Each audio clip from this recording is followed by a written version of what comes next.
I survived 100 days in a Minecraft horror game. I regret playing this so much. On day 1 I had just spawned in. I came across a village pretty quickly. I decided to loot everything that I thought was going to be useful. Got some wood quickly so that I could get a basic shelter, and very luckily came across some coal on the surface. The reason this is so useful is because basically the way it works is if I don't have some sort of light source, Gru comes to say hello. As the fog starts to roll in, monsters start to spawn, and I am already terrified. I decided I was going to make the top of this hill my base because I thought it would make quite a good defense. I came across this hole which I was going to build in because it meant that I didn't have to build as much. I could see this weird tower in the background. I had no idea what it was, but that was going to have to wait for another day. The sun was setting and I needed to get this base built quick.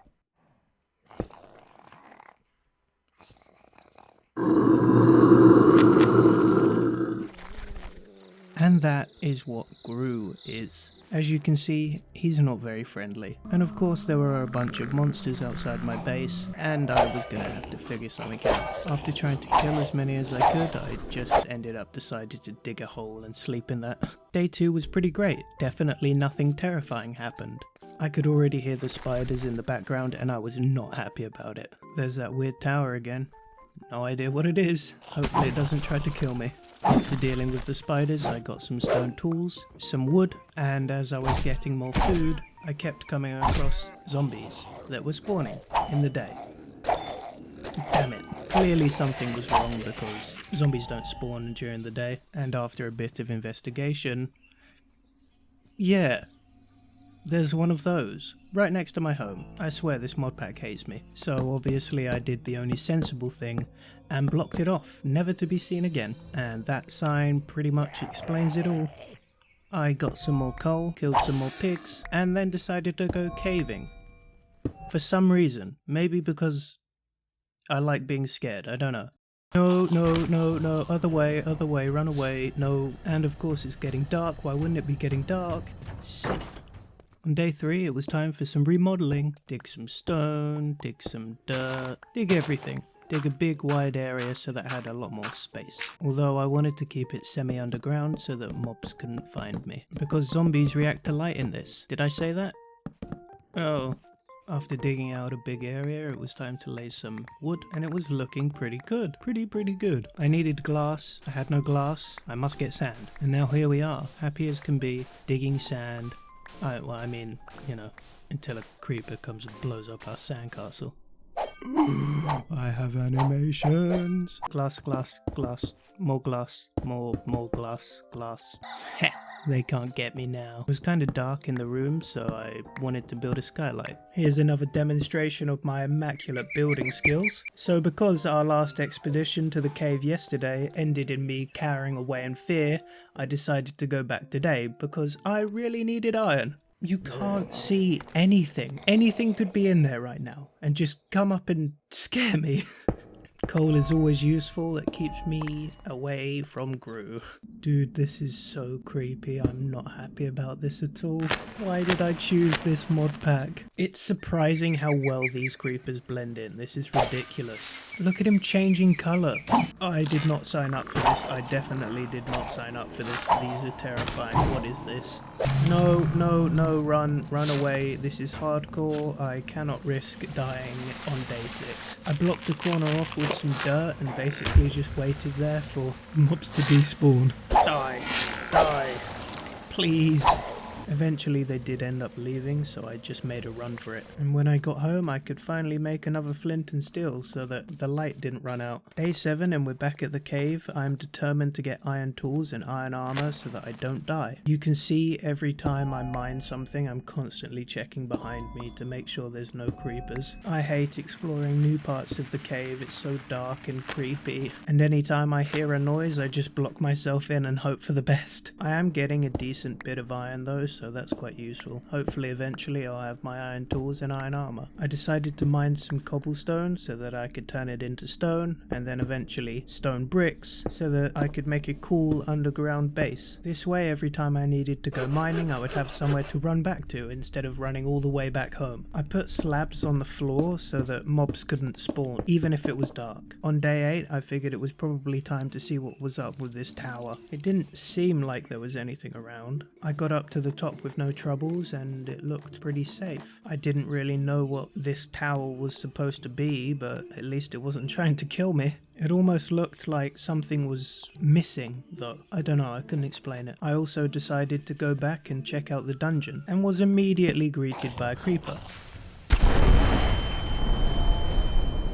Well, I mean, at least it killed all the zombies and took care of the spawner for me. All of the stuff in the chest was pretty generic, but semi-useful. But then I came across a book. It seemed somewhat out of place, almost as if it had been hidden here. What? Do not let anybody see this. I have developed a method that will put a stop to the darkness once and for all. I cannot tell you outright for fear of somebody thwarting my plans. I fear I do not have much time. I've been trapped in this dungeon and the zombies are coming. Please, if you're reading this, follow the trail I've left for you. Head north to the edge of the world. What? What does any of that mean? There's a way to stop all the monsters?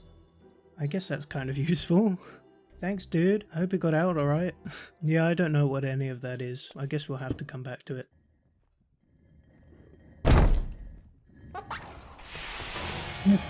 What is that? What? Ooh. What is that? Wait, no, it's breaking the door, it's breaking the door. Wait, what? Hello? Go away, please? What are you? Ooh. It keeps randomly moving. How do I kill it? Wait, if I... Wait, hold on. If I turn around... Ooh, that's not good. That's not good. How do I kill it? It's stone. Maybe I can use my pickaxe. I don't know. Wait, did that do damage? That's doing damage. Yes! And I leveled up. I'm gonna have a heart attack. This is not good. I decided to go outside to test whether the monsters were actually that bad, and it turns out they definitely are. Well, this was such a dumb idea. Well, at least we made it home alright. On day 10 I decided to go see what that book was talking about, and it was actually quite a nice time. The sun was out, there were no mobs, I got some meat, the scenery was pretty nice. Eventually I got to a desert and I could see something in the distance. It looked like some sort of entrance. I didn't really want to go into it at night, but I didn't have a choice as mobs were starting to spawn and it was getting dangerous. Why is there a big hole? And what is down there? Am I gonna have to jump? I'm gonna have to jump, aren't I? I jump down and of course instantly there's something down here. Oh, it's running. No! Oh, well, at least this iron armor is helping out. That is a creeper. That's not what I wanted to see. I managed to get through all of the mobs and then climbed up this ladder. I came out to an opening and from what I could see there was a maze. Why? Oh, that's creepy. I can hear mobs. Oh, I don't even know if I'm going the right way.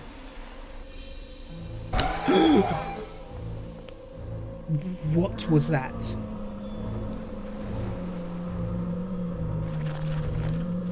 Wait, I have to go this way. No, again. Where am I? There's another. Well, no, I'm back at the entrance. Why am I back at the entrance? I'm just running, I don't care, I'm just running. No! Running's not the plan, running's not the way. Wait, where am I? Oh, and again. Which way do I go? just want to get out of here, and I can hear there's monsters. Wait, what's this? Oh, there's a chest. Surely this is it, right? This is the end? Surely? Diamond pickaxe. And another book! If you don't want it to stay night forever, you'll find yourself heading for the nether. Why? We can't go there yet. We need to get gear first. We need to get back first. Luckily, day 11 was coming and the sun was rising. On day 11, it was time to head back home. I found this cool well. I don't know who made it, but it looked cool. I don't know, maybe some ancient civilization or something. I also came across this cool forest area. I don't know, it looked pretty cool. Sometimes the world generation in this game is just outstanding. I mean, look at this view. I came across this sand pit and then, oh, yeah, I've fallen in. Of course I've fallen in. Luckily, there were no mobs in it, but that could have been really, really bad. But eventually we did make it back home safe and sound. Over the next 7 days, which is a very long time, I decided that we needed a base defense. And so I was going to dig out the entire bottom half of the mountain and add a big wall. This took way longer than it should have. I used some stone brick to build up the wall and then also added a lip so that spiders couldn't crawl up. I don't know, at first I didn't like it, but it's kind of growing on me. It's definitely unique, you don't see it often, mainly because it takes so long. And I can assure you it definitely works well. In addition to the base defenses, on day 19 and 20 I made a watchtower so that I could see everything that was going on around me. I wanted to use the shape of the mountain and incorporate that into my design. Here you can see the wall working very well. You might get hit with the occasional arrow, but at least you don't die to a mob of zombies, so that's a bonus. The watchtower's coming along pretty nicely. Add a couple of ladders and a trapdoor and I think we're pretty much done. On day 21 I wanted to make a staircase down the mountain that kind of fit in with the shape of the mountain again so that I could easily get down to the wall if I needed to. And I'm pretty happy with this design. And then out of nowhere, as I was about to go to bed... What is that? What is a blood moon? What? I didn't really know what a blood moon was, so I went out to the watchtower to try and see what was happening. Turns out this was a really big mistake. I went up the watchtower and then all of a sudden a bunch of mobs started spawning. And I was more or less trapped in here. Why are there so many spiders? I tried to go down the ladder slightly to get a better view, but then instantly got knocked off and this was really, really dangerous territory. Couldn't manage to get into the house without something hitting me. Oh, that's not good. That's really not good. Block myself in. Try not to die. That was so close. That was so close. What do I do? Eventually daytime came and I could let the sun do most of the work, but all of the creepers and the spiders were still going to be hostile and were still going to try and kill me. And so I pretty much just spent all morning killing these spiders. Eventually I cleared most of the spiders up and thought I was pretty safe. Yeah, it turns out that's not the case. Those creepers blend in far too well. And there's this creepy laughing. What is that? So creepy, dude. Where did that come from? Where? Why? Leave me alone. Oh. And so the cleanup began. I started with putting all of the dirt back and then started building the buildings out again. On day 23 I went out and killed a bunch of animals so that I could have some more food because I was running kind of low. And then randomly got jump scared by a weeping angel. I didn't have a pickaxe on me, but luckily I had a crafting table and some materials to make one. On day 24 to 27 I built a bridge across to the other island so that I didn't have to walk down and get beaten up by mobs. Some people say my building skills aren't that great, but you know what? I'm pretty proud of this. I built a tower in the middle so that I could change the direction of the drawbridge without it looking weird. And you know what? This looks awesome. And now I have direct access to this weird tower. Next I went out looking for slimes. I needed sticky pistons so that I could make a redstone contraption so that I could get up the wall easily. It took a long while to find these things, but I'm glad I did because now I knew that I would always be able to get up onto the wall no matter what. Next I just needed to mine a bunch of redstone because you know, redstone contraptions don't really work without it. These lava pools are not fun to walk past on hardcore mode, especially with all the creepy mobs in this mod pack. Eventually I did find some redstone though, and that would be enough. I also mined a bunch of other ores at the same time because why not? Next, all that was left was to actually build the redstone contraption. It took some fiddling around and some trial and error, but eventually I got it pretty good. Once I'd got a working design, I basically repeated it 2 other times around the wall. That way, no matter where I was around the wall, I was always able to get up, and they worked pretty well. On day 35, I went to mine obsidian. This was so that I could eventually build a nether portal. It took a while and I was very paranoid the whole time, but eventually we managed it. On day 36, I made a nether portal room and also made the nether portal. I made these on the other island so that I didn't have to hear the nether portal the whole time. I've been trying to get better at building and I think this looks cool. At the end of day 36, I went back to go get some supplies, and then on day 37, it was time to head to the nether. I wanted to see what that book was talking about. After getting to the nether, it looked like there was this weird path, so I just followed that, assuming that might be the right way to go. Once I got to the other side of the path, I found a nether fortress. I figured I should probably go and explore it. Turns out Gru is still active in this dimension, so I still have to use torches. This was so sketchy. I was running around with no idea what to do in this dimension.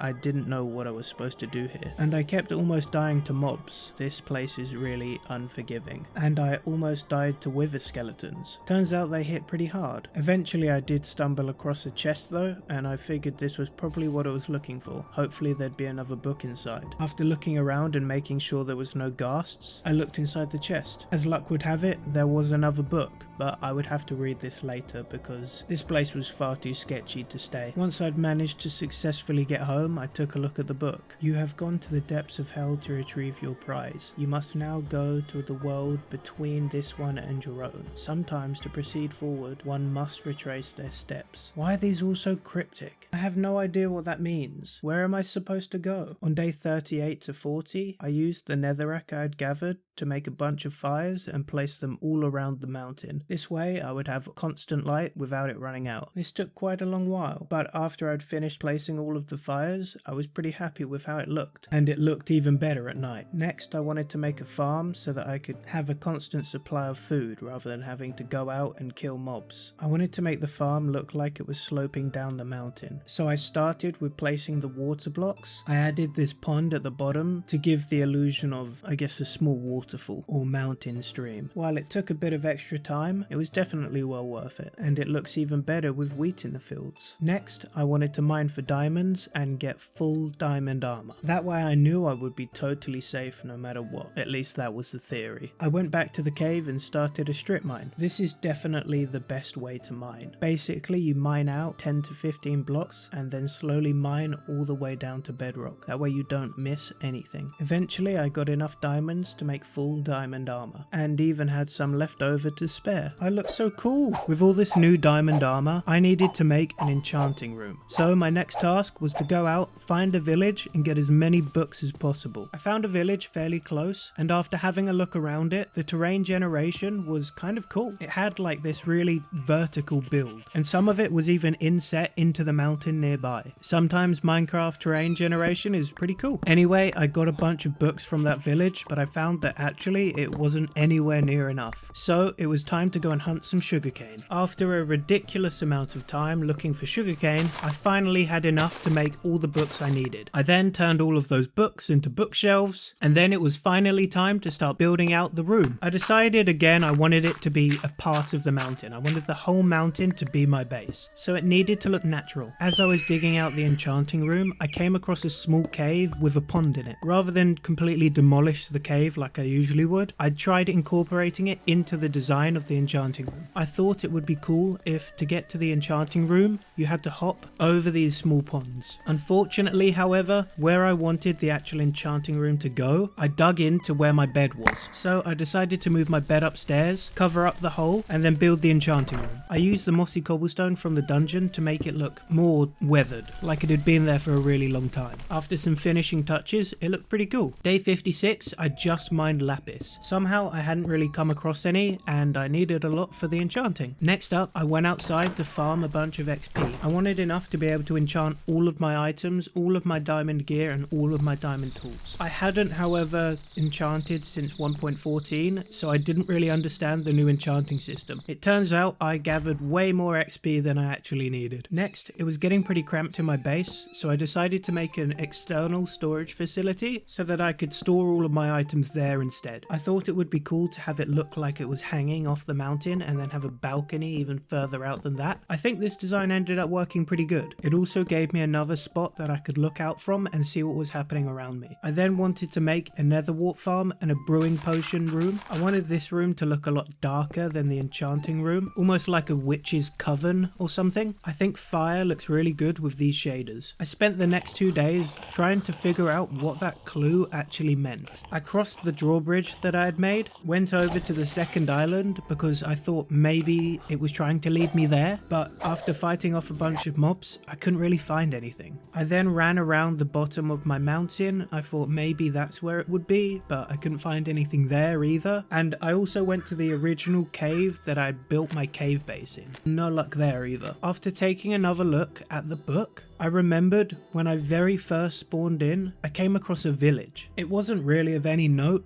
but I figured it would make sense to go and check there as well, because that was one of the first places I came across. Day 74 rolls around and I'm going to the village. I just hope I can find something here because everything else has led to dead ends. I looked around the whole village. I looked in every house, all of the farms, tried to even retrace my steps, but I just couldn't find anything. Then, as I was checking one of the last houses on the outer edge of the village, I went up to the roof, and out the back of the village, there was this massive tree. It didn't really make sense for a massive tree to be in the middle of the desert, so it looked kind of out of place. I decided I needed to investigate it. On closer inspection, this tree was huge. It even had an inside carved out, and there was what looked like a portal in one side of the tree. This had to be the clue. For now, I went back to my base so that I could get anything and everything I thought I would need so that I knew that I wouldn't die on the other side of that portal. If I died now, it would be devastating. When the time came to go through the portal, I headed toward the village. I was really nervous. I had no idea if I was going to come back. This could be the end of this entire world. I made my way over to the village, found the tree again, and made any last minute checks I needed to. Once we were in the all clear, it was time to dive in. There's already noises. This is weird, it's dark out. It seems like a big swamp. My food's rotten. Why is my food rotten? Creepy. What is this? Like an upside down A? Another book. Coordinates. Nothing else? Do I have to go to them? Whatever, I don't know. I explored the surroundings a little bit and also wanted to make a base in this world so that I knew that I was always safe. I would always have a place to run back to. Turns out, Gru was also active in this world, but torches didn't work. Once daytime rolled around, I instantly went digging to see if I could find something that I could use as a torch.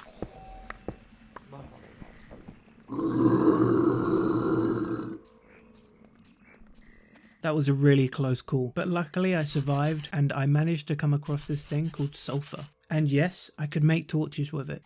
Oh, what is that? What is that? Oh, that's so creepy. It's like a big worm. Wait, I'm stuck. What is that? That's not right. This place is so weird, dude. What is that? Wait, can I eat this? Can I eat this? There's another worm.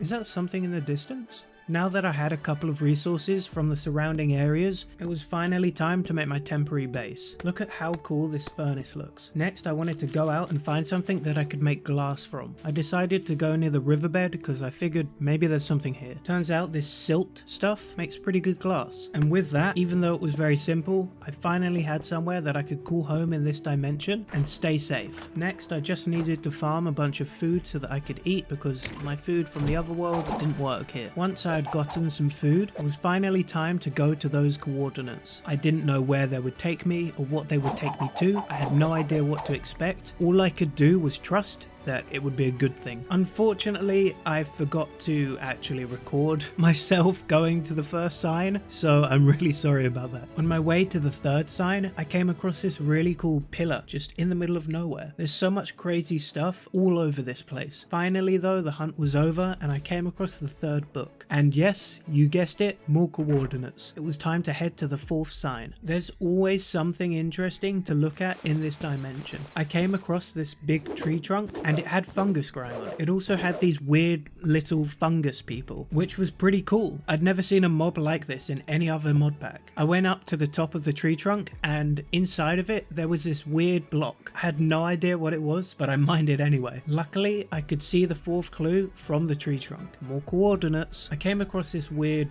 mushroom thing. It almost looked like a slime block, but was blue. And yeah, it turns out these mushrooms have a pretty weird effect, but you'll see that in a minute. Looking up at the sky, I realized that there was a crack in it. It almost looked like we were somehow below the ground, like maybe below the void even. Look at these blocks. I've never seen anything like this before in a mod pack. You can actually see all the way through them. That's so cool. Yeah, I have no desire to mess with that guy. Boat it is. And this boat was so cool. It looked nothing like the vanilla boats. It fit in perfectly with this sort of aesthetic. It actually looked like a small dinghy, and to sail it, you had to pull each individual oar separately. So if you wanted to go straight back, you pulled both oars, left, the right oar, right, the left oar. Such a cool mechanic. And as I was going through the water, I had these weird, I guess, piranha things chasing me the whole time. At least they lit the way for me. Finally, I came across the fifth clue, and it not only had a book, but a bunch of weird parts in it as well. They were just labeled machine block and machine computer. I had no idea what they were. I decided to take the book out first and read that so that I knew what I was dealing with. But all it said was go back and find the machine, and then just some coordinates, I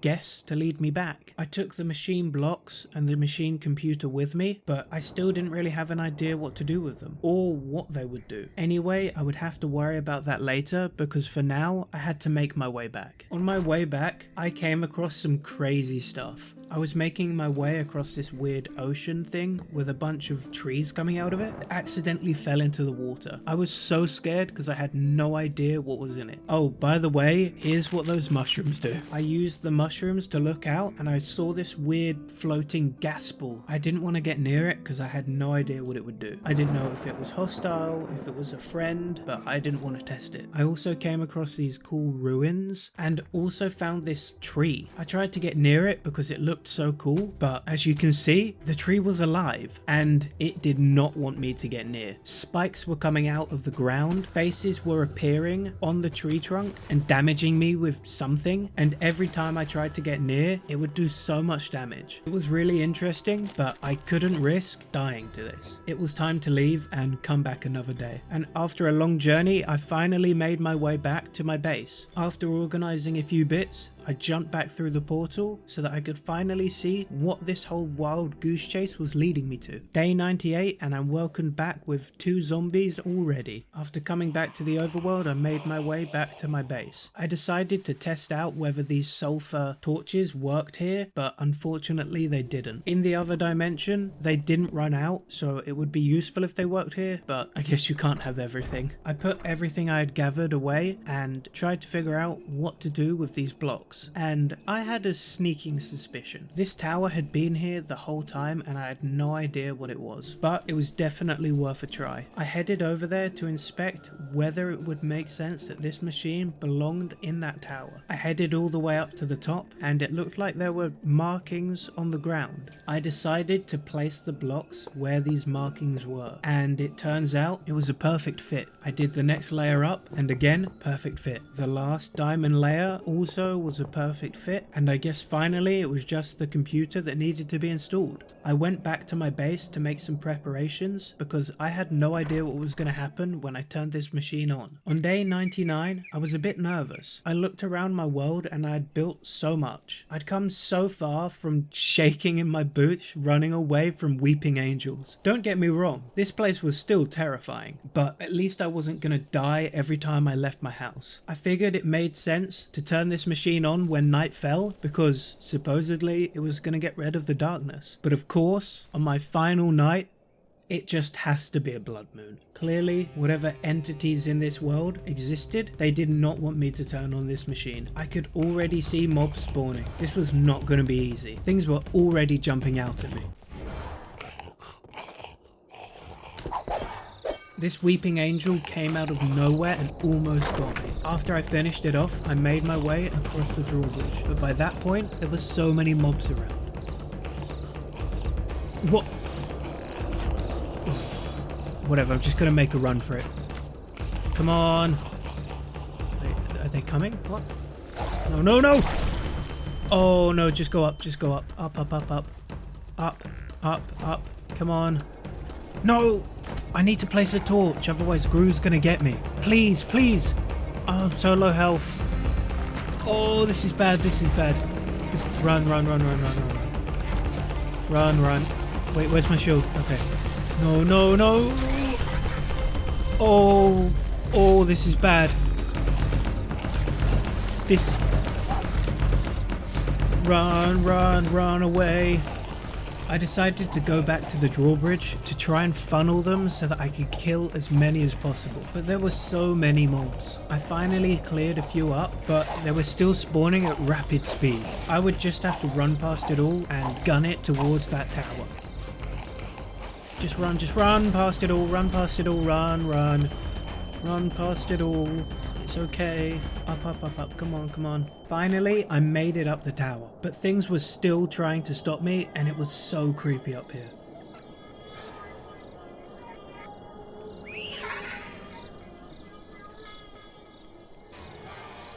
But now, it was finally time to end it all. It was time to hit the button. Ooh! What happened? Wait, what? Where am I? What? Why is it daytime? Why is there thunder? What? Wait, is it over? Wait, are we done? There are no mobs, no nothing.